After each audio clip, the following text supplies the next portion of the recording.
Hi guys, so in today's video we go over my trade recaps, PO3, Q zones, and taking partials. I took this trade yesterday and it was a 1 to 7 and I'll just show you guys right now. I did have a TikTok on it, so you guys can go check that out if you want. So let's start from the very top. We go to the monthly. We are nearing the end of the month, okay, so you already have kind of like a direction of where the monthly is going, and from the very start I realized this is the draw on liquidity that I was looking at, because we have this monthly fair value gap right here. So I use this line to indicate this is our next draw on liquidity. Going to the weekly, you can see we have been bearish. It's pretty much the same thing. Okay, on the daily we have this fair value gap right here that I marked out. We also have this fair value gap that's more recent that we respected. Then we also have this fair value gap that is more recent that we also respected. So now what do I expect? Do I expect us to come up from here, or do I expect us to go disrespect this fair value gap? We came down, created this fair value gap, tapped into this one, this fair value gap, then we retraced into this fair value gap that we created, balancing this inefficiency, then we continue to go down. So do I think that we're going to continue respecting this fair value gap? Probably not. Although we can't be confirmed, but right now it really seems like we're not respecting that fair value gap.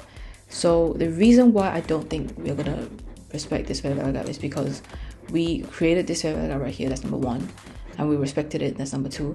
And my draw on liquidity is this one. This is the low that I'm targeting, that I'm expecting price to go. It's just my thought process. You don't have to, it could be right, it could be wrong. If we were to respect this fair value gap, we could have seen this come down, respect it, and then instantly disrespect this fair value gap, and then use this fair value gap as inverse, come down, and probably create some sort of fair value gap here as well, and market structure shift, come down, and then continue to go up. That's what I would expect if we were to respect this fair value gap. So since that didn't play out, I'm expecting this move to continue down lower and disrespect this fair value gap. So that's how I see it, and that's why I had a bearish bias going into yesterday. So looking at the 4 hour, you can see as well, it's just bearish PD arrays getting respected. Tapped into this bearish right here, swept this liquidity already. So buy side liquidity is already swept, going down, order blocks right here getting filled. Okay, we went up, created this bullish fair value gap, then we went down and disrespected it. Okay, disrespected it, that's the number one bearish sign. Number two is that we created a fair value gap that's next to this inverse, that's next to this bullish fair value gap. So this is like double signs that we're bearish. Okay, so after that, you just look at 30-minute with the Q zone. This is the Q zone indicator, by the way, if you guys are interested. So basically it shows you what the zones are, and I turned on Asian, London, and New York. Right now let's just look at London and Asian session is right here. Okay, we had that 4 hour fair value gap from before. It's perfect because it's overlapping with this 30-minute fair value gap right here.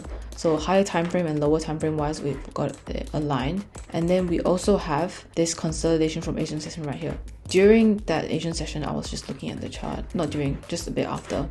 I was just looking at the chart. Let's zoom down to the 5-minute. We swept these lows at around 1. And this is New York time, by the way. I set my chart time to New York time to make it easier. We swept this.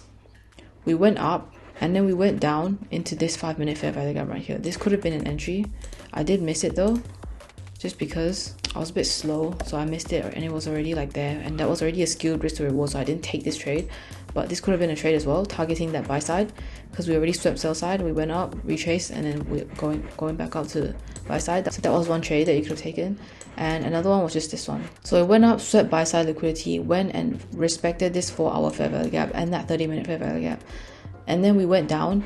We had this market structure shift right here, creating this 5-minute fair value gap that we entered. You could have entered here or here, it doesn't really matter. Going out on the 1 minute, you can see if you take the equilibrium from this high to this low, it is right there, right at the equilibrium point. I did enter a little bit late, but it was right there. So you guys can use that, or you guys can use this order block right here, this blue order block right here. We went up into this. You guys can even do that. Even better risk to reward. And my target was this low right here, because there was not much structure here. So I did take half off at 1 to 4 and then the rest off around here, because I have a rule that if before New York session it still hasn't hit my take profit, then I can take it off. And I'm happy with the risk reward, of course, which I was, because it's already like around there. So that's fine for me. During New York session, what we usually see is a retrace, okay? We've got this 1 hour fair value gap right here we created from London session. During New York, we retraced into that 1 hour fair value gap right here with that candle, this one. Okay, retraced and then continue to go down. So what could we have done? I wasn't looking at this during New York, by the way. 1 hour fair value gap, we went into it around here, then go down to the 5 minute. We have our market structure shift right here, okay, and then we have what? We have our first fair value gap right here. Market structure shift went into the first value gap right here. So that's where you could have taken your short. 5 minute. In this case, I would probably take this and have my stop around here, just have it a little bit above that 0.5 in case it wants to go up, and then target probably a simple 1 to 2 like this low. There's not much structure down there, so I wouldn't be worried too much about going down. That is 2 trades that you could have taken from yesterday. I want to go over power of 3 a little bit before we end off this video.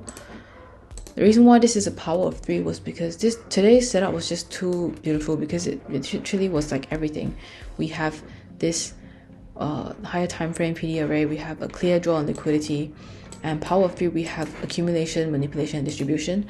So accumulation right here, we have manipulation right here before it went down right here. Look at this massive candle compared to all this. This candle just went down and, you know, was bigger than this whole entire range right here. Retraced and then distribution. Perfect. And even if you were to hold this whole entire trade and to just let it run, it would have ultimately hit take profit anyways. We didn't even go back up to our break even. You could have just entered partials at 1 to 4 around there, and then the rest here, and stops at break even, and that would have been fine. So yeah, that was all for today. See you guys in the next one.